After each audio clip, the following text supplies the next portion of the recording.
नमस्कार दोस्तों, स्वागत है आप सभी का। मैं हूं आपका किताब वाला दोस्त लखन और आप देख रहे हैं दी किताब वाला शो। और आज हम इस शो में लेकर आए हैं एक बेहतरीन शिक्षक, एक अच्छे पिता और एक अच्छे बेटे होने का फर्ज निभाने वाले श्री शाम मुजाविया सर को। तो सर, स्वागत है आपका द किताब वाला शो के ऊपर। Thank you so much. सबसे पहले तो मैं आपका बहुत बहुत धन्यवाद करता हूँ। Thank you so much sir कि आपने मुझे जो है अपने चैनल पे बुलाया, क्योंकि एक तरह से देखा जाए तो ये भी एक बहुत बड़ी उपलब्धि है ना। क्योंकि अब आपको पता है कि आजकल के टाइम में आप मुझे अपने चैनल पे बुला रहे हैं, मतलब कि मेरे लिए तो एक बड़ी उपलब्धि है। So thank you so much. Thank you sir. सबसे पहला मेरा ये क्वेश्चन है आपसे कि आपका बचपन कैसा था, किस तरह के स्टूडेंट रहे हैं आप और किस तरह का आपका बचपन रहा है, इसके बारे में बताइए कुछ। देखिए, बचपन जनरली सबका एक जैसा ही होता है ना। ऐसा नहीं है कि जैसे मैं अभी जो है एक यूट्यूब चैनल चला रहा हूँ और बहुत सारे मेरे फॉलोअर्स हैं, तो ऐसा नहीं है कि मैं शुरू से बिल्कुल ऐसा ही था, ऐसा नहीं होता है। बचपन जैसा नॉर्मली होता है, सबका एक जैसा ही होता है। गांव में हम पढ़े हैं, जैसे मेरा गांव है कुरावन, तो वहीं से मैंने 10वीं तक वहीं पे पढ़ा हूँ मैं। और वैसे जैसे नॉर्मल स्टूडेंट जो रहते हैं, है ना। हाँ, ये अलग बात है कि 10वीं तक बड़ा सिंसियर था मैं, बहुत ही ज़्यादा सिंसियर टाइप का, बिल्कुल डेली स्कूल जाता था। अच्छा। हाँ, डेली स्कूल जाता था, प्रार्थना में डेली टाइम से स्कूल जाता था। अब 10वीं के बाद में मुझे एक मेरा दोस्त मिला, तो उस दोस्त के माध्यम से मुझे पता चला कि स्कूल नहीं भी जा सकते हैं। ये चीज़ मुझे पहले पता नहीं थी। वो एक जैसे रहते ना बहुत सारे स्टूडेंट बिल्कुल एकदम सिंसियर टाइप के, है ना, तो उस टाइप का मैं था। तो मुझे ऐसा लगता है कि वो जो 10th के बाद में जब मुझे वो दोस्त मिला, तो जिसने मुझे बताया कि भाई आप स्कूल नहीं भी जा सकते हैं, तो मेरे को एकदम अजीब सा लगा। मैंने ऐसा थोड़ी होता है, स्कूल नहीं जा सकते हैं। बोले आज छुट्टी मारते हैं। क्यों? बोले ऐसे ही। तब जाके फिर मुझे आज भी याद है कि 12वीं में साल भर में 3 महीने, मतलब ऐसे गिनो तो 3 महीने में स्कूल गया, बंक करना सीख गए थे। बाकी के टाइम बंक ही कराए। और वहाँ से एक तरह से देखा जाए तो दिमाग में नए नए फितूर आने लग गए, और वो जरूरी भी है ना। सही है। तो वैसा था सर। हमने भी बहुत सारी सुना है आपके बारे, मतलब आपने बहुत सी बार बताया भी है कि आप सीए करने के लिए भी इंदौर गए थे, सीए की पढ़ाई भी करी। तो सीए से एक टीचर बनने का सफर कैसा रहा है, ये किस तरह का रहा था? जनरली क्या होता है कि जब हम उस टाइम में होते हैं, जैसे जब मैं 10th 11th 12th था, तो उस समय तो इतना कुछ अपने को समझ नहीं आता है। बस ये है कि 12th में अच्छे % बन गए तो कि मैथ्स ले लो। उस समय ये भी पता नहीं चलता है कि मैथ्स क्या होता है। अब जनरली जैसे मैंने सीए का तो कुछ यूँ स्टार्ट हुआ कि मुझे उस समय पता नहीं था कि सीए क्या होता है। बस ये था कि हाँ सीए कर रहे हैं और कुछ बड़ा होता है, ऐसा कुछ नहीं। तो जनरली अधिकतर लोगों को जानकारी नहीं होती है ना। और उस समय क्लियरिटी भी नहीं होती है कि क्या हमको करना है ना, किस चीज़ में हमारा इंटरेस्ट है, इतनी समझ भी नहीं होती है। तो उस समय सीए तो यूँ था कि जैसे पिताजी, जैसे मैंने 10th क्लियर करा, तो फिर अब बोले क्या सब्जेक्ट लेना है। तो जो हमारे जो रिलेटिव हैं ज़्यादातर इसी फील्ड में है, मतलब मेरे जो मामा जी हैं वगैरह सभी इसी फील्ड में हैं। तो उनको देखते हुए कि मुझे भी उनके जैसा बनना है, तो ऐसा तो कुछ, मतलब वो तो मन में नहीं था, बस एक वो बताना पड़ता है बनना है सही। उस समय ऐसा कुछ रहता नहीं है। बट पिताजी के दिमाग में कि अपना बेटा भी कुछ बाहर निकले, है ना, तो वो उन्होंने पिताजी को उनसे एक तरह से इंस्पिरेशन मिली कि यार आज ये मेरे जो मामा जी हैं वो एक अच्छे पोस्ट पे हैं, तो उनको देख के कि भाई अपने बेटे को भी ऐसा बनाएंगे। तो उन्होंने मुझे उस हिसाब से बोले तेरे को भी कॉमर्स दिलाएंगे, तो अपने ठीक है ये है। उसके बाद में सीए करने बोले सीए करो, तो ठीक है सीए कर लेते हैं। तो यूँ थोड़ी था कि बहुत जुनून था सीए करने का, वो इंटरेस्ट बिल्कुल नहीं था मेरे को हालांकि। बट वो कैसे करके 4-5 बार फेल हो गया सीए वाले में। वो इसलिए हो गया क्योंकि जब कोई बिना इंटरेस्ट से कोई काम करेंगे तो ऑब्वियसली सफलता हाथ लगी। लेकिन एक बात है कि उस दौरान जो मैं सीखा, उसी की बदौलत आज मैं यहाँ हूँ। मतलब वो जो 5 साल जो मैं फेल हुआ ना बार, उस दौरान बहुत कुछ सीख गया मैं, चीज़ों को कैसे क्या करना है। अगर कुछ प्रेशर आता है, क्योंकि फेल होने का प्रेशर पहली बार आया था उस समय, इससे पहले कभी हुआ नहीं। फेलियर का पहली बार सामना हुआ फेलियर का, तो मतलब वो कि अब कैसे उस चीज़ को हैंडल करना है। तो ठीक, पहली बार हुए तो एकदम अजीब सा लगा कि ये क्या हो गया। फिर दूसरी बार हुए तो नॉर्मल सा लगा। और साथ में मेरा कजिन था, वो भी, हम दोनों साथ में हुए, तो वो एक पहली बार फेल होने की खुशी हुई है ना, कि तो वो वाली बात है। अच्छा दोस्तों, आपको ये समझ में आ चुका होगा कि अगर आप कोई काम कर रहे हैं, तो अगर आपका मन नहीं लग रहा है तो फटाफट उस काम से निकलिए और दूसरी तरफ जाइए, वरना आप भी कहीं ना कहीं फेल ही हो जाएंगे। जहाँ आपका मन लग रहा है, जिस चीज़ में आपका मन लग रहा है वही कीजिए। बिना अगर मन नहीं लग रहा है, मज़ा नहीं आ रहा है चीज़ करने में, तो छोड़ दीजिए। जिस चीज़ में मन लगता है कि हाँ यार इस चीज़ को करने में मुझे मज़ा आ रहा है, तो उसी चीज़ को आप कंटिन्यू रखें, तो भी आप जीवन में सफल हो जाएंगे। ये सर से हमने सीखा है। सर अगला क्वेश्चन ये है कि आपके जो सबसे पहले आपने जो पढ़ाई स्टार्ट करी थी, मतलब पढ़ाना स्टार्ट करा था, तो वो 2-3 स्टूडेंट्स के साथ में करा था आपने, मैं सुना मेरे था। साथ क्या हुआ था कि जैसे एक जनरली बहुत सारे लोगों का एक क्वेश्चन होता है कि सर हमको हमारा इंटरेस्ट कैसे पता चलेगा। तो वो एक तरह से देखा जाए तो मुझे मेरा इंटरेस्ट पता ऐसे लगा था कि मैं सीए करने भी चला गया था इंदौर। तब तक कोई जीवन का कोई उद्देश्य नहीं था, बस ये कि हाँ ठीक है कर रहे हैं, ये ऐसा कुछ यूँ नहीं था कि मैं बन जाऊँगा या ऐसा। तो मैंने पहली बार लॉ ऑफ अट्रैक्शन की जो एक मूवी आई थी द सीक्रेट, अच्छा। हाँ, तो वो मैंने देखी थी 2008 में देख ली थी वो मैंने। तो वहाँ से मुझे कुछ लगा ऐसा कि यार जीवन में कुछ गोल होना चाहिए यार, जो अपन चाहें वो कर सकते हैं और ऐसा बहुत सारी चीज़ें। तो जो हम चाहें वो कर सकते हैं, तो पहले चाहें तो सही कि करना है क्या है, तो वो तब पता चला था। तो मैं मेरी शॉप पे बैठा हुआ था, सीए करने के दौरान मुझे छुट्टी मिली थी 2 महीने की। तो मैं गांव आ गया था। तो गांव में ऐसे दुकान पे हमारे दुकान थी वहाँ पर सब तरह की दुकान, जैसे नॉर्मल जो रहती है ना किराना शॉप इस टाइप से।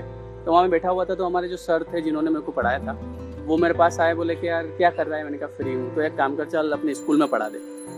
तो मैंने कहा ठीक है पढ़ा देते हैं। तो पिताजी को बोला, मैंने कहा, वो सर ने बोला हाँ नहीं अपने नहीं पढ़ाना, अपने पढ़ाई पर ध्यान दो, अभी ऐसा नहीं करना है। फिर भी मेरे को कहीं लगा कि यार एक बार जाके तो हूँ स्कूल में, और मैं पढ़ाने गया और वहाँ मुझे ऐसा लगा कि मुझे इस चीज़ में बड़ा आनंद आ रहा है, बहुत अच्छा लग रहा है। तो अगले दिन पिताजी ने मना कर दिया, लेकिन फिर भी मैं गया। मैंने कहा कि यार मेरे को जाने दो, मतलब है ना। उनको ऐसा मैंने कैसे न कैसे करके मनाया। बोले कि चल वाह ठीक है, लेकिन पढ़ाई पे ध्यान देना। कहा ठीक है। और वहाँ से फिर मैं इंदौर नहीं गया। फिर मेरे को लगा कि यार इस चीज़ में इंटरेस्ट है, अब कुछ भी हो बस यही करना है अपने को। और वहाँ से वो उसी समय वो मूवी भी आई, वो भी देखी। तब लगा कि यार अपने को मतलब इंटरेस्ट इस चीज़ में, बहुत सारी चीज़ें उस समय पता चली। तो वहाँ से एक टर्निंग पॉइंट था मेरी लाइफ का कि 2010 की बात है, 1 जनवरी 2010 से आपका टर्निंग पॉइंट स्टार्ट हुआ था। जैसे सर आपने बताया कि आपने मतलब कॉमर्स चुना था और फिर जाकर इंग्लिश पढ़ाने का सोचा। तो ये कैसे सोचा आपने, किस तरह से कि कॉमर्स का स्टूडेंट इंग्लिश पढ़ाने जा रहा है, और फिर आपने लेयर 3 एजुकेशन की शुरुआत करी। तो वो ये सफ़र कैसा रहा था आपका?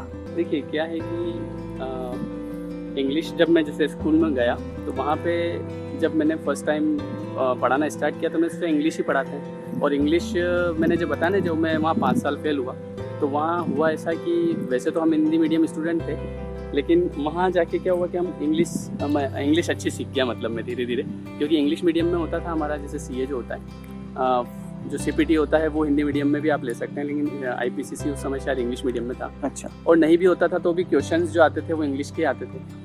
तो वहाँ पर क्या हुआ कि इंग्लिश सीख गए, तो सोचा इंग्लिश पढ़ा दें। अच्छा। तो इंग्लिश पढ़ाना शुरू कर दिया। तो अब अगले दिन मेरे को पढ़ाने जाना था, तो मैं उसके लिए मैंने 3-4 घंटे घर पे प्रिपेयर करा उस चीज़ को। क्योंकि मेरी एक शुरू से आदत थी कि कोई भी चीज़ करना तो उसको बेहतरीन तरीके से करना।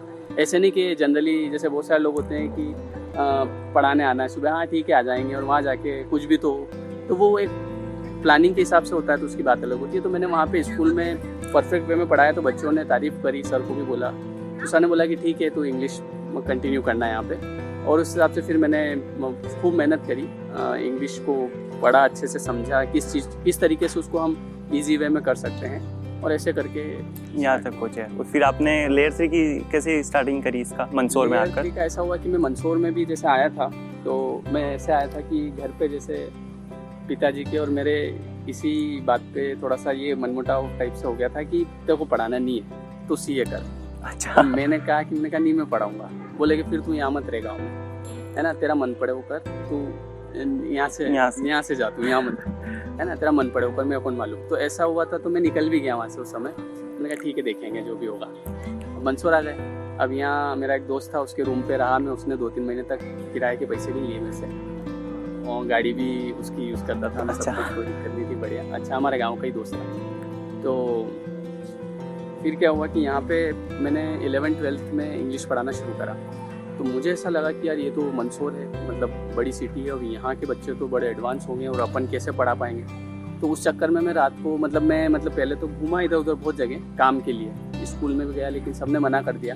बोले मैंने कहा 500 रुपये दे देना, क्योंकि कमरा किराया चाहिए था। तो मैंने बोला 500 रुपये दे देना, पर मेरे को काम दे दो। बोले क्या पढ़ाओगे? मैंने कहा आप बोलोगे वो पढ़ा दूंगा, मेरे को कॉमर्स भी आता है, कॉमर्स पढ़ा दूंगा, अंग्रेजी हिंदी जो बोलोगे पढ़ा दूंगा, मेरे को पैसे चाहिए, काम दे दो फिलहाल मुझे। काम दे दो फिलहाल। तो सबने मना कर दिया। फिर एक सर एक कोचिंग के सामने से निकल रहा था, तो एकदम आइडिया है, मैंने कहा क्यों ना कोचिंग पे ट्राई मारे, पहले स्कूल में मार रहे थे। तो फिर एक हमारे ऑनर्स एकेडमी मंदसौर में ही है। अच्छा। तो वहाँ के देवेंद्र सर का नंबर था वहाँ पे, उनको फ़ोन लगा, तो बोले आ जाओ। मैंने बोला सर वो कुछ काम वाम है। बोले हाँ आ जाओ देखते हैं। तो जब मैं गया तो बोले क्या पढ़ाओगे? मैंने कहा कॉमर्स पढ़ा, क्योंकि मैंने कहा इंग्लिश तो अपन जैसे आती तो है पर मंचोर के लेवल पे, और कॉमर्स थोड़ा बहुत कर लेंगे अपन। बोले यार कॉमर्स तो मैं खुद पढ़ाता हूँ, इंग्लिश पढ़ा लोगे? मैंने कहा बहुत बढ़िया, इंग्लिश पढ़ा लेंगे। तो एकदम दिमाग में था, मैंने कहा कैसे पढ़ाएंगे यार अपन, मतलब बड़ी जगह है ऐसा वैसा। फिर मैंने क्या करा कि रात को उसके लिए 5 घंटे तक तैयारी करी। अगले दिन 12th की क्लास थी वो, तो मैं डरा हुआ भी था। तो अगले दिन मैंने 5 घंटे उसकी तैयारी करी रात को। हाँ, रात को 8 बजे से बैठा, 9, 10, 11, 12, 1 बजे तक मैंने एक चैप्टर पढ़ा। और उसको पढ़ के फिर मैं अगले दिन कोचिंग क्लास पे जब पढ़ाने गया तो वहाँ पता चला कि ये तो सब अपने भाई बंदी है ना। वो सब जैसे गांव में, वो तो कोई ज़्यादा डिफरेंस नहीं दिखा। हालांकि फिर भी मैंने कहा कि अपने को बेहतरीन देना है। तो उस समय मैंने उनको जब पढ़ाया तो वहाँ पे धीरे धीरे 5 के अगले दिन 7 हुए, फिर थोड़े दिन में 10 हुए, 20 हुए, और अच्छे खासे स्टूडेंट हो गए। 2-2, 3-3 बैचें बन गई। सर ने भी बुलाया हुआ यार। उस समय ऐसा कुछ था कि 500 रुपये फीस लेंगे, उसमें मेरा कोई रेशियो था कि 150 रुपये आपके रहेंगे, 350 रुपये डायरेक्टर के रहेंगे, ऐसा परसेंटेज पे था मतलब। हाँ, जो भी था। बाकी पैसा उस समय मायने नहीं रखता था। उस समय तो मतलब इतने बच्चे मुझसे पढ़ रहे हैं, इंग्लिश पढ़ रहे हैं मतलब। तो ऐसे करके धीरे धीरे फिर मैं कॉम्पिटिटिव एग्ज़ाम्स की जो कोचिंग थी अपाला क्लासेस हमारे मंदसौर में, फिर मैं वहाँ पे गया। और वहाँ पे भी सर ने मैंने बोला, मैंने कहा सर आपके यहाँ पे इंग्लिश वगैरह पढ़ाने के लिए फैकल्टी वगैरह? बोले पढ़ाओ। तो क्लास थी ऐसे पढ़ाना। अब पढ़ाया तो एकदम देखा तो वहाँ पे तो सब पसीना पसीना हो गया, मतलब क्या करें। फिर मैंने कहा ठीक है, थोड़ा पानी वानी पिया। सर समझ गए कि भाई अभी पिक्चर ऐसे ही है, अब उनको तो अनुभव है अच्छा। फिर जाके कैसे न कैसे मैंने कहा अगर ये एक मौका है, एक अवसर जो होता है ना, वो जैसे बोलते हैं ना पीछे से गंजा होता है। मैंने कहा अगर ये अवसर निकल गया तो फिर जीवन में नहीं मिलना है। फिर मैंने वहाँ पे ये सोचा कि कोई नहीं है मेरे सामने, बस मैं अकेला हूँ और पढ़ा रहा हूँ। फिर मैंने पढ़ाना स्टार्ट करा और उसके बाद में फिर धीरे धीरे जो है कारवा ऐसे बढ़ता गया। और फिर वह शादी भी हो गई। तो शादी हो गई तो उसके बाद में फिर कोचिंग क्लास शुरू करी। तो एक दोस्त था तो उसने नाम बताया कि भैया ऐसा ऐसा नाम रखते हैं अपन। 3 जने थे हम, तो लेयर 3 रखा। वो तीनों के हाँ, लेयर 3। लेयर मतलब परत पहले ये ट्रेन करेगा बच्चों को, फिर इसका नंबर आएगा, फिर इसका नंबर आएगा। तो वो 2 तो चले गए और मैं तीसरा रह गया। तो उस हिसाब से फिर लेयर 3। कब शुरुआत करी थी आपने? इसकी शुरुआत करी थी मैंने 2013 में। 2013 में? 2010, 11, 12 3 साल तक मैंने अदर कोचिंग्स पे पढ़ाया। बहुत मतलब सुबह 6 बजे से रूम से निकल जाता था मैं। तो निकलने के बाद में फिर शाम तक 8 बजे तक पढ़ाते रहते थे इधर उधर सब तरफ। हाँ, पढ़ाने का पढ़ाया, खूब पढ़ाया। और यूँ करते करते धीरे धीरे फिर कुछ स्टूडेंट थे, बोले कि सर हमको आप घर पे पढ़ा दो। मैंने कहा घर पे नहीं पढ़ाता हूँ मैं, क्लास पे आ जाना। तो बोले कि सर हमको पढ़ा दो। और वहाँ पे क्या हुआ कि आसपास जो रूम थे वहाँ पे वो स्टूडेंट भी तैयार हो गए। तो 7-8 स्टूडेंट हो गए थे। तो उन 8 स्टूडेंट से लेके मैंने स्टार्ट किया था। और उसके बाद में फिर 8 से 16 वो तो फिर चलता रहता है। तो उसके बाद में तो ये स्थिति भी रही कि बच्चों को मतलब बड़ा हॉल भी ले लिया, बच्चों को वापस भी भेजना पड़ता था क्योंकि जगह नहीं मिलती थी। तो ऐसा रहा।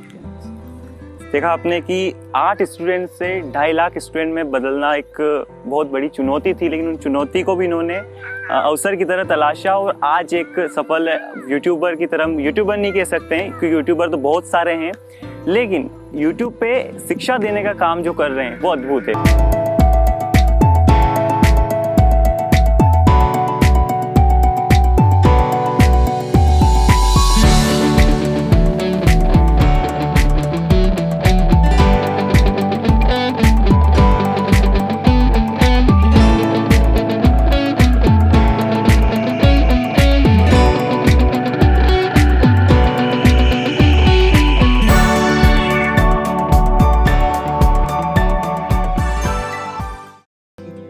जैसे दोस्तों आप सब जानते हैं द किताब वाले शो में अगर किताबों की बात नहीं हो तो फिर मजा नहीं आएगा। तो सबसे पहले हम सर से ये पूछेंगे कि सर का किताबों से वास्ता कैसे हुआ और कहाँ से उन्हें किताबें पढ़ने के लिए प्रेरणा मिली और कौन सी किताब उन्होंने सबसे पहले पढ़ी थी। तो सर किताबों का सबसे पहले आपका क्या अनुभव रहा है, किताबों के बारे में आप बताइए। देखिए जैसा कि मैंने आपको बताया था कि जो मैंने एक मूवी देखी थी 2008 में मैंने देखी थी। तो उस समय मैं घर से बाहर भी निकला था फर्स्ट टाइम, मतलब बाहर पढ़ने के लिए गया था।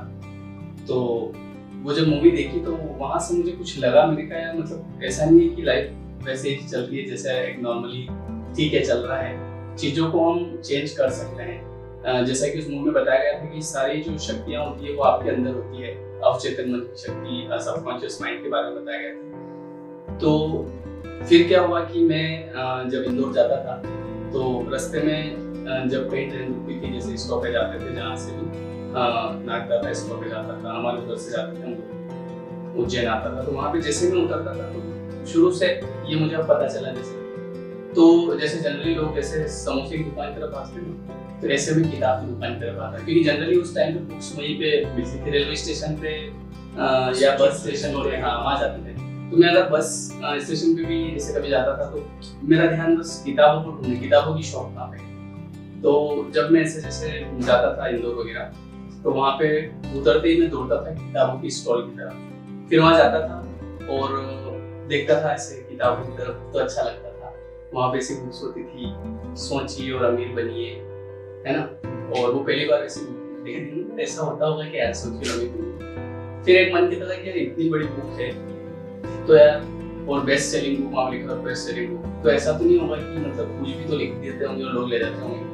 तो मैंने सोचा अपन खरीदते हैं, तो मैंने वहाँ पर पूछा पहले का बुक, बोले ये 250। अब 250 मतलब उस समय 250 रुपये बहुत मायने रखते है ना, घर क्योंकि इतने तो मिलते नहीं थे घर से, है ना। तो एक ये था कि यार कभी न कभी तो एक बुक लेके मैं खरीदूंगा, लेकिन उस समय मैं खरीद नहीं पाया। तो उस समय बहुत सारी बुक्स ऐसी मैंने देखी थी, जैसे वो शिव खेड़ा की बुक आज भी याद है मुझे, जैसे जीत आपकी, तो बस वो बार बार ध्यान भर जाता था। तो पहली बार एक दोस्त के रूम पे गया मैं, तो वहाँ पे मुझे इस टाइप की एक किताब मिली, तो वो किताब मैंने जब वहाँ पे पढ़ी तो मुझे वहाँ से और लगा कि मतलब ध्यान तो शुरू से जाता था, अगर वो होता ना किसी चीजें खींचती हो आपको, तो मुझे किताबें शुरू से ऐसे आकर्षित करती। हाँ, तो मेरा एक सपना था ये जैसे कि मैं भी कभी किताबें खरीदूंगा, ये सपना इसलिए था कि बहुत महंगी थी, 200 रुपये 250 रुपये उस समय के लिए बड़ी बात थी, तो वो ऐसा। तो सबसे पहले कौन सी किताब आपने पढ़ी शुरुआत? पहले जो किताब पढ़ी थी सोचिए और अमीर, सोचिए और अमीर। उस किताब को देख के और फिर मैंने जैसे फर्स्ट टाइम जब मैंने पढ़ा उसको, सोचिए और अमीर बनिए, तो उसमें ऐसी बातें लिखी हुई थी जो मेरे दिल को छू गई। मैंने कहा ऐसा वास्तव में हो सकता है, मतलब कि आप अपने सबकॉन्शियस के द्वारा जैसा आप सोचते हैं, जैसे आप गरीबी के बारे में सोचते हैं, बार बार गरीबी के बारे में बातें करते हैं, या बार बार आप जब मेरा तो जैसे मेरी किस्मत खराब है, किस्मत के बारे में बात करते हैं, या जब आप बार बार वो समस्याओं के बारे में बात करते हैं तो समस्या अट्रैक्ट होती है। तो अगर आप धन के बारे में बात करेंगे तो धन अट्रैक्ट, और ब्रह्मांड में बहुत सारा धन है और आप चाहें उतना धन जो है वो ले सकते हैं, ऐसा होता होगा तभी लिखा हुआ। और फिर बहुत सारे लोगों के बारे में लिखा कि ये ऐसे लोग हैं जिन्होंने, और एक और चीज जो मुझे आज भी याद है, वो लाइन बहुत टाइम पहले पढ़ी थी कि इस दुनिया में 2% पैसा 98% लोगों के पास में है, 2%, और 98% पैसा 2% लोगों के पास है ना। ये चीज आज भी याद है मुझे, है ना। तो मतलब ऐसा क्यों होता है, क्योंकि उनको कुछ चीजें ऐसी पता थी जो हमको पता नहीं है। तो लॉ ऑफ अट्रैक्शन में भी ऐसे ही बताया है कि उन लोगों के पास में कुछ ऐसी चीज उनके हाथ में लगी होगी, क्योंकि जहाँ तक मुझे लगता है कि 95% लोगों को बुक्स के बारे में नहीं पता होगा, मतलब उनको नहीं पता होगा कि, है ना, 95% लोगों को बुक्स के बारे में जानकारी नहीं हुई है, उनको ये नहीं पता होगा कि सबकॉन्शियस माइंड क्या होता है, लॉ ऑफ अट्रैक्शन कैसे काम करता है। कुछ लोग, और वो जो 5% लोग हैं उनमें से भी 3% लोग ऐसे होते हैं जो लॉ ऑफ अट्रैक्शन के बारे में पढ़ते हैं, सुनते हैं, उसको ट्राई भी करते हैं, लेकिन कहीं ना कहीं उनको रिजल्ट चाहिए फास्ट, और वो मिलता है, और जब वो रिजल्ट नहीं मिलता है तो उसको छोड़ देते हैं, या फिर बोल देते हैं कि कुछ नहीं होता है, सब फालतू की बात है ना। तो इस तरह से होता है, लेकिन ऐसा नहीं होता है। लॉ ऑफ अट्रैक्शन 100% वर्क करता है, और मेरे पास में जो भी मैंने अचीव किया है तो वो सब लॉ ऑफ अट्रैक्शन के द्वारा ही मैंने अचीव किया। तो जैसा कि आप बता रहे हैं कि लॉ ऑफ अट्रैक्शन काम करता है आकर्षण के, इसमें बात करें आपकी कोई वास्तविक अनुभव है लॉ ऑफ अट्रैक्शन से कि आपने इस तरह की चीजों को महसूस किया है, पाया है चीजों को? मेरे सारे, मतलब मैं जैसे मेरा खुद का YouTube चैनल भी है जिसपे मैं इस टाइप की वीडियोस बनाता रहता हूँ, तो सबसे पहला रियल एक्सपीरियंस बताता हूँ कि जब मैंने इस चीज को पढ़ा तो उस समय तो मैंने, जैसे जनरली अपन पढ़ते हैं तो मैंने सोचा ठीक है होता होगा। फिर वो बुक वापस, मतलब वो जो मैंने द सीक्रेट मूवी पढ़ी थी, तो फिर उसके बाद मेरे पास एक बुक आई द सीक्रेट से रिलेटेड, तो उस बुक को वो आई 2-3 साल बाद। तो उसके बाद में फिर मैंने जब उस बुक को पढ़ा तब मैंने उस चीज को सोचा कि एक बार अप्लाई करके देखते हैं अपनी लाइफ में। तो उस समय मैंने कोचिंग क्लासेस स्टार्ट की थी और मेरी शादी हुई 2014 की बात है, 2014। हाँ। पढ़ा तो मैंने 8 में, अच्छा। है ना। हाँ, उसके बाद फिर मैंने बुक्स वगैरह भी धीरे पढ़ी, लेकिन 14 से मैंने इसको अप्लाई करना शुरू किया। तो जब 2014 में क्या हुआ कि मैंने उसमें ऐसा लिखा हुआ था कि जो भी चीज़ आपको चाहिए वो आप ऐसे दीवार पे लिखिए। तो मैंने ऐसे दीवार पे लिखा वहाँ पे कि जैसे मैं जनरली 7 से 8 हज़ार रुपये महीने के कमाता था, पर मैंने ये सोचा कि मुझे 6 महीने में 1 लाख रुपये चाहिए, ऐसा लिखा मैंने। और उसमें ऐसा भी लिखा हुआ था, ऐसा नहीं कि आप वहाँ पे लिखिए मुझे हवाई जहाज चाहिए, है ना, क्योंकि हर चीज़ की एक सीमा होती है। तो आप ये देखिए कि आप किस तरह का काम कर रहे हैं उस हिसाब से। तो मैं 7,000 रुपये कमा रहा था, तो 6 महीने के अप्रोक्स 45,000 42,000 होते हैं।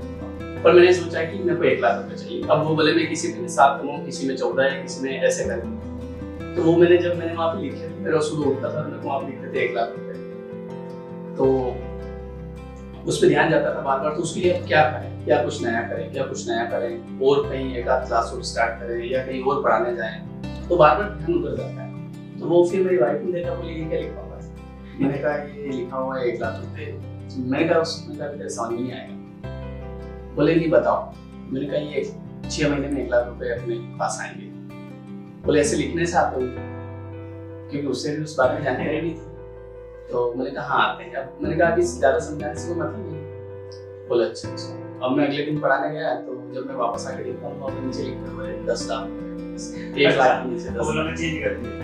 नहीं, चेंज नहीं करे। 1 लाख जो मैंने लिखे हुए थे उसके नीचे लिख दिया 10 लाख। तो मैं आया, मैंने बोला कि ये क्या लिखा है। बोले कि मेरे को अगले महीने 10 लाख चाहिए। मैंने कहा ये मतलब समझा नहीं। मैं बोले वो यहाँ लिख दिया ना, यहाँ लिखने से आ जाता, मतलब मैंने मजे ले रही। तो मैंने उसको बोला, मैंने कहा कि फिर उसको समझाया पूरा बैठ के। मैंने कहा ये मूवी है, ऐसा है, ऐसा है, ऐसा है, इस वजह से मैंने यहाँ पे लिखा। बोले अच्छा। तो फिर वो वास्तव में उन 6 महीनों में मेरे पास में वो 1 लाख रुपए कलेक्ट हुए। अब वो ऐसे हुए कि मैंने एक आध क्लास ज़्यादा स्टार्ट कर दी, या फिर मैंने खुद की क्लासेस भी उस समय स्टार्ट करी। तो वो सारी चीज़ें हुई, बाकी वो रियल एक्सपीरियंस था। तो जैसे कि लॉ ऑफ अट्रैक्शन होता है ना, वो जाने अनजाने दोनों में काम है। जैसे बहुत सारे लोगों को लगता है कि मैं तो अप्लाई नहीं कर रहा हूँ तो मेरे ऊपर इसका असर नहीं होगा, ऐसा नहीं होता है। लॉ ऑफ अट्रैक्शन अगर आप उसको मानते हैं या नहीं मानते, इट डजंट मैटर, वो आपके लिए 100% काम करेगा। जैसे मैं एक रियल इंसिडेंट बताता हूँ। 2008 में जब मैंने इस चीज़ के बारे में पढ़ा, तो वो मूवी देखी, तो बस देख ली। उसके बाद में ठीक है, होता है, ओके। एक बार में ये चीज़ वो मूवी समझ में नहीं आती है, 2-3 बार देखते तब चीज़ें समझ में आती है। तो उस समय से क्या हुआ, जब मैं इंदौर गया था, 2009 में इंदौर गया था मैं, तो वहाँ पे कारें दिखती थी अलग अलग। तो मैं ऐसे देखता था, अपने पास तो नीचे, लेकिन एक मन कह रहा था अपन गरीब के पास कार क्या करेंगे। एक वो रहता है ना, जैसे अपने पास कार क्या करें। लेकिन फिर भी कहीं ना कहीं बार बार ध्यान उधर जाता था, वहाँ ये कितनी बढ़िया कार है, ये उस समय तो नाम भी पता नहीं था, बस कार होती है, बाकी ये कि अलग अलग टाइप से रहती थी, वहाँ पे बहुत सारी दिखती थी। तो मुझे ऐसा लगता है जैसे कि मैं उस समय से उस चीज को अट्रैक्ट कर रहा हूँ कि यार ऐसी अपनी भी होती तो कितना अच्छा होता, ऐसे अपनी। लेकिन एक मन जैसे कहीं कहीं ये कहता था, तो वो मन अब कहना उसने बंद कर दिया, क्योंकि अपन चीजों को समझ गए कि अगर हम बोलेंगे कि नहीं यार, जैसे कि बहुत सारे जो मेरे स्टूडेंट्स हैं जो कॉम्पिटिटिव एग्जाम्स की तैयारी करते हैं, तो मैं उनको बार बार ये बोलता हूँ, जैसे आप सोचते हो कि अरे यार मेरा सिलेक्शन तो मुश्किल होगा यार, तो आप जाने अनजाने में लॉ ऑफ अट्रैक्शन को अपनी तरफ आकर्षित कर रहे हो। इसीलिए मैं आपको बोलता हूँ कि हमेशा ये सोचिए कि मेरा सिलेक्शन जरूर हो। अगर आप ये सोचते हैं, और आपके साथ एक समस्या और होती है जनरली लोगों के साथ में, कि उनको रिजल्ट चाहिए फास्ट, फटाफट रिजल्ट चाहिए, कि मतलब कल मुझे ये चीज मिल जाए, आज मैंने ऐसे अट्रैक्ट करा। और बहुत सारे तो मजाक में ले लेते हैं, है ना, जैसे मेरा लॉ ऑफ अट्रैक्शन काम करता है, तो हाँ सर मेरे को हवाई जहाज चाहिए, ठीक है, तो सर हवाई जहाज नहीं आया। अब तो ये ऐसा होता है, ठीक है, इससे कोई फर्क नहीं पड़ता है, बट लॉ ऑफ अट्रैक्शन काम करता है जाने अनजाने में। इसलिए आप जब भी जो भी थॉट आपके दिमाग में आता है वो पॉजिटिव आना चाहिए कि हाँ मैं कर पाऊंगा, हमेशा विश्वास। हाँ, जैसे कि जब ये मैंने पढ़ाना स्टार्ट किया, तो आप सोच सकते हैं मेरे पिताजी ने मना कर दिया, और मुझे आज भी याद है कि उन्होंने ये कह दिया था कि मतलब ये जो तू काम कर रहा है इसमें कोई भविष्य नहीं है, ऐसा वैसा। और उन्होंने मेरे को बिठा के खूब समझाया। तो भी मेरे मन में कहीं नहीं था कि मैं कुछ कर लूंगा। तो सोच लो, अगर पिताजी जब इस तरह की बात होती है तो वो तो और ज्यादा अपने को करती है। लेकिन मैंने समझा कि इनके आसपास में जो लोग रहते हैं, है ना, जैसे कि वो होता है ना जनरली जिस टाइप की बातें होती है कि अरे कोई नहीं है, तो हो सकता है इस वजह से ऐसा मुझे बोल रहे हैं, लेकिन वो इस वजह से बोल रहे हैं। तो वो उस चीज को मैंने मेरे से मन में सोचा मैंने कहा वो गलत, आदमी गलत नहीं है, लेकिन जो इन्वॉल्वमेंट होता है ना, वो थोड़ा सही हाँ, इन्वॉल्वमेंट का फर्क पड़ता है। आप जैसे एक बात बताओ, एक छोटा सा एग्जांपल ले, मैं किसी जैसे मान लो कोई ऐसा इंसान है जो कि महीने के 5 से 7 हज़ार रुपये कमाता है या 10 हज़ार रुपये कमाता है, जो जिसका पूरा जो जीवन है वो ऐसे गुजरा कि समस्याएं ही समस्याएं उसके साथ, तो उसके सबकॉन्शियस में बैठ गया कि अब मेरे जीवन में समस्याएं हैं और वो और ज्यादा उसको अट्रैक्ट कर रहा है। अब मैं अगर ऐसे कुछ लोगों का ग्रुप है और मैं उनको जाके ऐसा बोलता हूँ, मान लीजिए कि मैं एक महीने के 2 लाख रुपए कमाता हूँ, है ना, ये एक एग्जाम्पल दे रहा हूँ कि मैं एक महीने के 2 लाख रुपए कमाता हूँ, तो वो बोलेंगे हाँ, लेकिन वो पीछे से क्या बोलेंगे, इसको हम ही मिले थे, है ना, बोलेंगे नहीं। फिर अब मैं अगर मान लो अंबानी जी के पास जाता हूँ और मैं अंबानी जी को बोलता हूँ कि अंबानी जी, बोले हाँ बोलो, बोले मैं एक महीने 2 लाख कमाता, तो वो क्या बोलेंगे कि ये इधर आओ, इसको बाहर निकालो, फोन आएगा, है ना, वो उस चीज को इतनी गहराई से नहीं लेंगे, क्यों, इन्वॉल्वमेंट। तो वो मैं वो अपने वहाँ जो उन्होंने जिसको रखा था होगा उसको बुलाएंगे, इसको बाहर निकालो पहले, और फिर बोलेंगे इधर ये जो तेरे को बाहर निकाल रहा है ना, इसको मैं एक महीने 3 लाख देता हूँ, आज के बाद आना।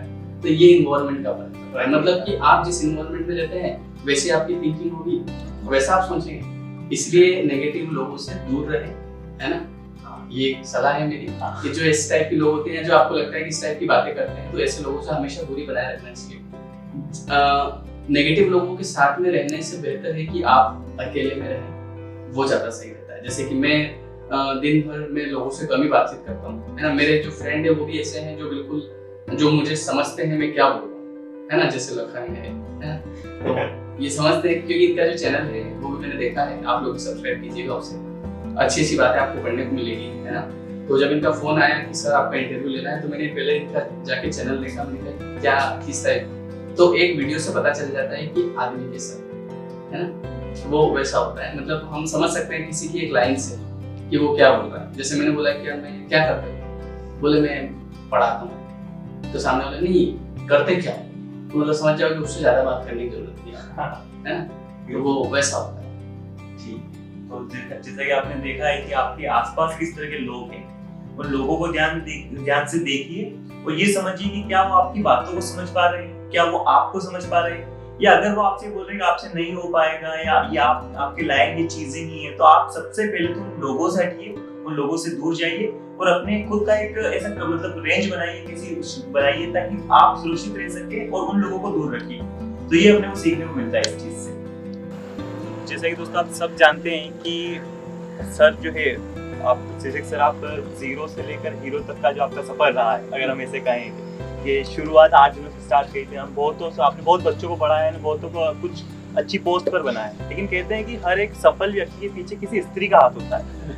तो आपका भी कैसा अनुभव रहा है या इस तरह कोई रही है आपकी, या फिर आपका जो सफलता है, सफलता का आप श्रेय किसे देना चाहेंगे? देखिए जनरली जैसे क्या होता है कि लोग बोलते हैं ना कि आपने इतनी सारी मेहनत की, तो जैसा कि मेरा मानना है कि मेहनत तो बात की बात होती है ना। मैं ऐसा मानता हूँ कि मतलब एक समय था कि मैं बहुत घुमा इधर उधर, जैसा मैंने बताया था, यहाँ पे गया, इस स्कूल में गया, बोले मेरे को जॉब दे दो, बोले नहीं है जॉब नहीं है, मैं ये पढ़ा दूंगा, बोले कि जो जगह खाली नहीं है। तो ऐसा हुआ मेरे साथ, है ना। तो जैसा वो बोलते हैं ना आपने इतना किया, ये सब फालतू की बात होती है, क्योंकि एक मैंने जैसे मेरी वीडियोस में बहुत सारी बार बताया भी कि एक प्रारब्ध जो होता है ना, 4 चीज़ें होती है, धर्म, अर्थ, काम और मोक्ष। बिल्कुल सही, ठीक है।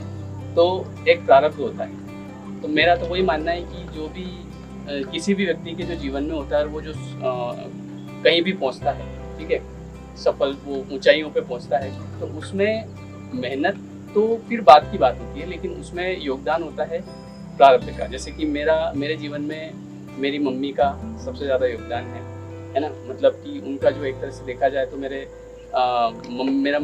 जो मम्मी है वो बोलती है कि दादाजी का ये जो तेरे साथ बना ना, ये जनरली ऐसा होता नहीं, लेकिन तेरे जो दादाजी थे उनका आशीर्वाद है ये, है ना, वो वाली बात है। तो ये भी एक प्रारब्ध होता है ना। इसके बाद में फिर जैसे मैं उस समय बहुत घूमा, मुझे कहीं जॉब नहीं मिली, लेकिन क्या हुआ कि एक तरह से जैसे यहाँ आना, है ना, तो ये सब पुराने जो बोलते हैं ना बाप दादाओं के कर्मों का फल जो है ना वो आगे वालों को मिलता है, वो वाली बात रहती है, मैं ऐसा मानता हूँ, मतलब है ना। तो क्या हुआ कि जब मैं यहाँ आके बहुत सारी जगह घूमा, तो मुझे 2-3 साल तक। 10 में मैंने स्टार्ट कर दिया था, लेकिन 10 से लेके 14 तक, जब तक मेरी शादी नहीं हुई तब तक 8 से 10 हज़ार रुपये महीने के कमाता था मैं, है ना। मैंने जो शुरुआत करा था जो 500 से शुरुआत करी मंदसौर में आने के बाद, तो 500, 1000, 1500 ऐसे करते करते 4 सालों में मैं 10,000 तक पहुँचा। उसके बाद में क्या हुआ कि मेरी शादी हुई 2014 में। तो जैसे ही शादी हुई मेरी वाइफ मेरे जीवन में आई, है ना। तो वो बोलते हैं ना कि भगवान आपको किसकी किस्मत का दे रहा है ना। कुछ पता नहीं होता है किसकी किस्मत का आपको मिल रहा है।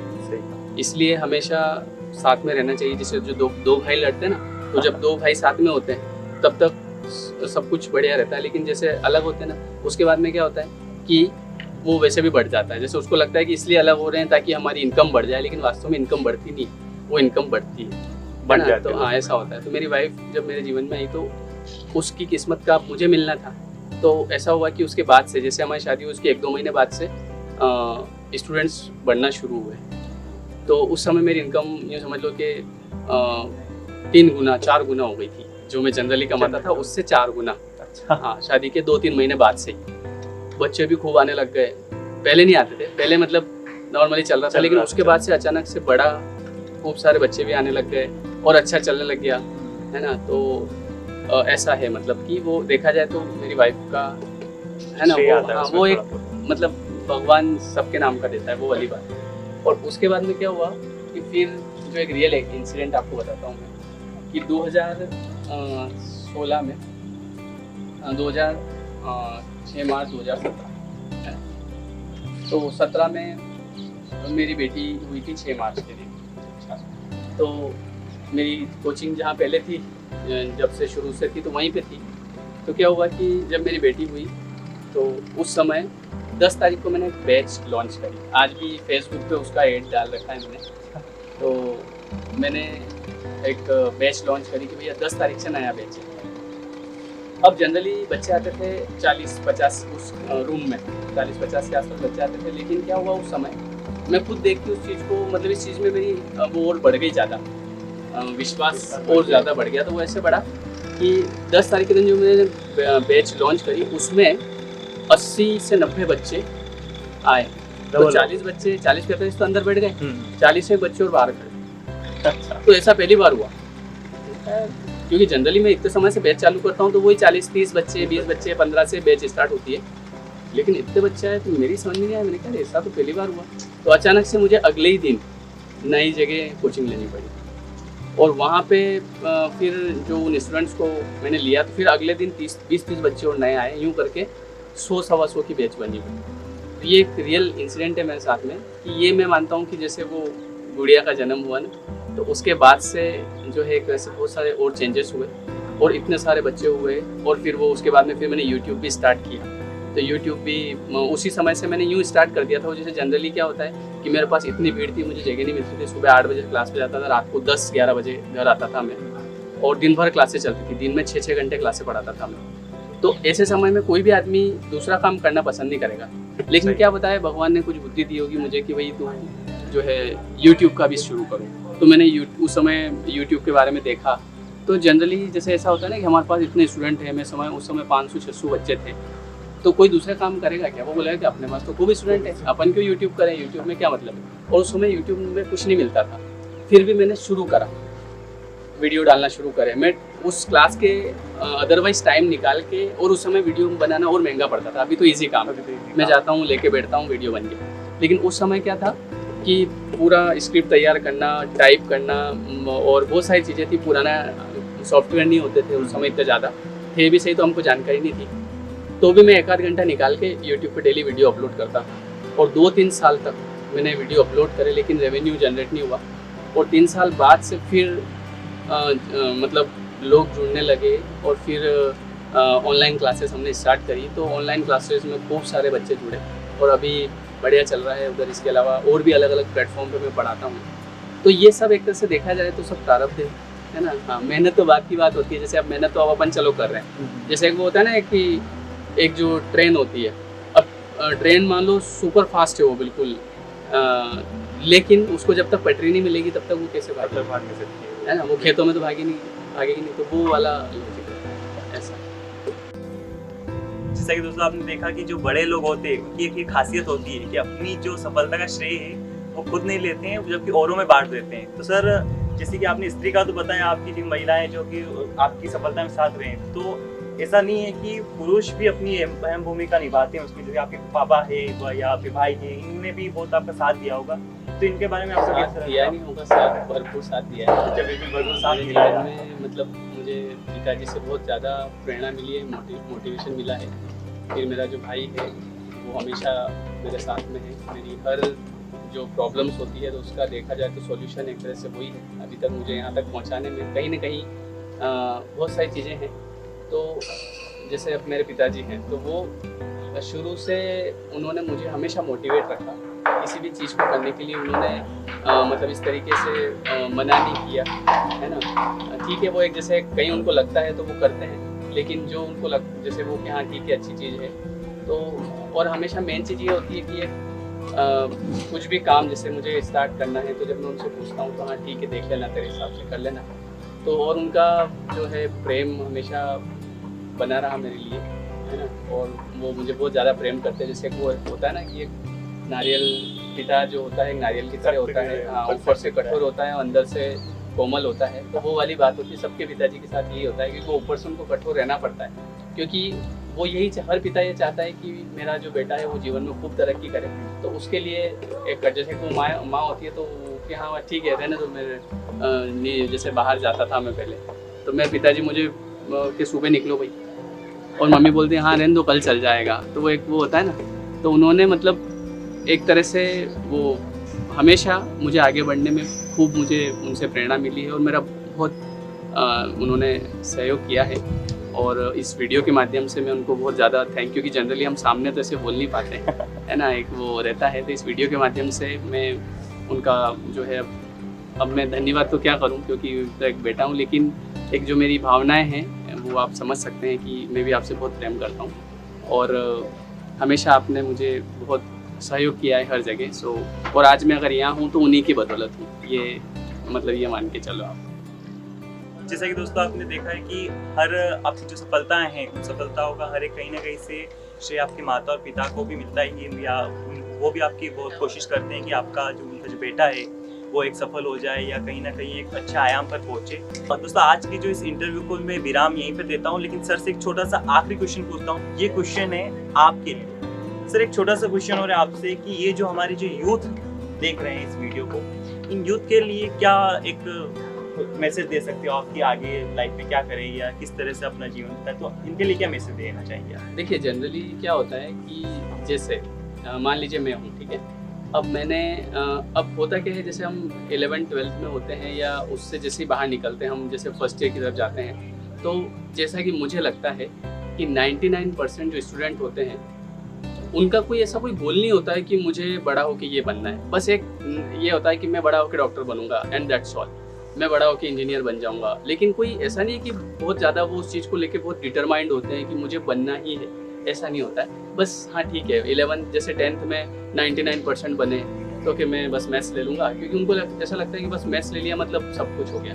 लेकिन जैसा कि मेरा मानना है कि आपको आपकी स्किल्स को डेवलप करना चाहिए, और अब के टाइम में डिग्रीज मायने नहीं रखती है आपके लिए ये मायने रखता है कि आपको आता क्या है। अगर आपके अंदर स्किल्स होगी, आपके अंदर टैलेंट होगा, तो डेफिनेटली आप किसी भी फील्ड में आगे जाओगे। और हमेशा वो काम करें जिसमें आपको ज़्यादा इंटरेस्ट आता है, क्योंकि अगर आप ऐसे काम को करते हैं जिसमें आपको ज़्यादा इंटरेस्ट आता है तो आप जीवन में कभी भी काम नहीं करते हैं और आपके पास पैसा भी भरपूर होता है और पैसा आपके पीछे दौड़ता है। लेकिन जब आप ऐसे काम को करते हैं जिसमें आपका इंटरेस्ट नहीं है तो फिर आपको पैसे के पीछे दौड़ना पड़ता है, पैसे के पीछे भागना पड़ता है। तो बस मेरा तो यही कहना है कि अगर, और एक और चीज़ कि जैसे मान लो मैंने कॉमर्स कर लिया, अब वो कॉमर्स गलती से हो गया, मैं नहीं करना चाह रहा था लेकिन हो गया, 11th करा, 12th करा, बीकॉम भी कर लिया और कोई ऑब्जेक्ट नहीं था लेकिन इसलिए कर लिया क्योंकि घर वालों ने कहा है। तो अब क्या होता है जैसे फाइनल हो गया तो अब मैं उसी को लेके अगर बैठा रहूँ तो ये एक तरह से सबसे बड़ी बेवकूफ़ी होगी, क्योंकि अगर मुझे अगर ऐसा लगता है कि नहीं यार मैं दूसरी फील्ड के लिए बना हूँ और मैं उसमें बेहतर कर सकता हूँ, तो आपको स्टार्ट कर देना चाहिए। ये नहीं सोचना है कि नहीं मैं तो यही करूँगा, जैसे बहुत सारे होते हैं उसी सब्जेक्ट को लेके बैठे ही रहते हैं और पूरा जीवन निकाल देते हैं और होता कुछ भी नहीं है। तो इसकी बजाय तो आप उसको एक लीव करें, छोड़ें और नई शुरुआत करें। जैसे कि मैंने भी कुछ ऐसा ही किया था, मैंने M.Com भी कर लिया, M.Com भी निपटा दिया था उसके बावजूद आप सोचो, एक जनरली एक आदमी 11, 12, बीकॉम, एमकॉम, मतलब 7 साल लाइफ के कॉमर्स को देने के बाद में इंग्लिश की तरफ क्यों मूव करूँ। लेकिन मुझे लगा कि यार मुझे ये चीज़ नहीं करनी थी, लेकिन मैंने ठीक है अब हो गई। अब हो गई तो ऐसा तो नहीं कि उसको लेके बैठ रहूँगा कि मैं तो केवल कॉमर्स ही पढ़ाऊँगा बस। में तो जब आपको उसमें इंटरेस्ट नहीं है तो फिर आप उस चीज़ के पीछे क्यों भाग रहे हैं। तो 7 साल देने के बाद में भी मैंने उनकी डिग्रीज को साइड में रखा, और इस रखने के बाद में फिर मैंने सोचा कि वापस से शुरुआत करते हैं, और फिर मैंने इंग्लिश पढ़ाना शुरू कर दिया और मुझे खूब अच्छा लगा। और आज मैं 10 साल हो गए मुझे इस फील्ड में इंग्लिश पढ़ाते, लेकिन मैंने अभी तक कोई काम नहीं किया है ना। मैं इंजॉय के साथ में काम कर रहा हूँ। जैसा कि मैंने आपको बताया कि जिस काम को अगर आप ऐसे काम को करेंगे जिसमें आपका इंटरेस्ट है तो पैसा आपके पीछे दौड़ता है और आप जीवन में कभी भी काम नहीं करेंगे। तो दोस्तों, जैसा कि आपने देखा है कि आप जो भी काम करते हैं उसमें अगर आपको मज़ा आ रहा है, एक चीज़ करने में इंटरेस्ट आ रहा है, ठीक है, तो आप काम नहीं कर रहे हैं, जबकि मतलब उस काम को एंजॉय कर रहे हैं और उससे आप कमा भी रहे हैं, ठीक है। तो मतलब इस बातचीत का यही मोटिव है कि हम आपको अच्छे से अच्छा कंटेंट दे पाए, अच्छी से अच्छी बातें को आपको तक शेयर कर पाए, और आपकी जो स्किल्स हैं उस स्किल्स के ऊपर काम करवाकर या फिर आप काम कर अच्छे से अच्छे मतलब व्यक्ति बने, जीवन में एक अच्छे व्यक्ति बने, एक सफल व्यक्ति बने, और यही हमारा उद्देश्य है। तो दोस्तों, इस बातचीत में यही विराम देता हूँ, और अगर आपको वीडियो अच्छा लगा हो तो लाइक कीजिए, शेयर कीजिए अपने दोस्तों के साथ में, और सब्सक्राइब कीजिए द किताबवाला चैनल को। और मैं बहुत जल्द आपको अलग अलग लोगों से, अलग अलग ऐसे लोगों से जो कि अपने जीवन में सफल हुए हैं, संघर्ष किया है, वो संघर्ष करके सफलता हाथ लगी है, उन लोगों से मिलवाता रहूँगा। तो बने रहिए द किताबवाला शो पर। धन्यवाद।